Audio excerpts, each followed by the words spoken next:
az a valóságnak valami hihetetlen gusztustalan megfordítása az, hogy azzal vádol engem polgármester úr, hogy én miért nem jöttem el erre a fórumra. Azért nem, mert erről a programról, a versenyképes járások programról az összes megyei jogú városi vezetőt Debrecenbe hívta Navracsics Tibor tárgyalni.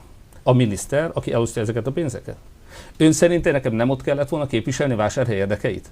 Hanem önökkel kellett volna itt ülnöm akkor, amikor 30 napja volt Salgó László főispán úrnak arra, hogy ezt a megyei egyeztetőt összehívja április 8-tól május, vagy április 9-től május 9-ig. 30 napon belül miért nem talált egyetlen egy időpontot sem? Nem csak neki könyörögtem, még Gulyás miniszter úrral személyesen is beszéltem, és kértem, hogy utasítsa Salgó László főispán urat, hogy találjon egyetlen egy másik időpontot, mint pont azt, amikor önök tudták pontosan, hogy én nem lehetek itt. Önök szándékosan tették ezt arra az egy délelőtre, amikor én garantáltan nem vagyok itt, ez az aljasságnak a ne továbbja volt megint csak, és szánalmas is.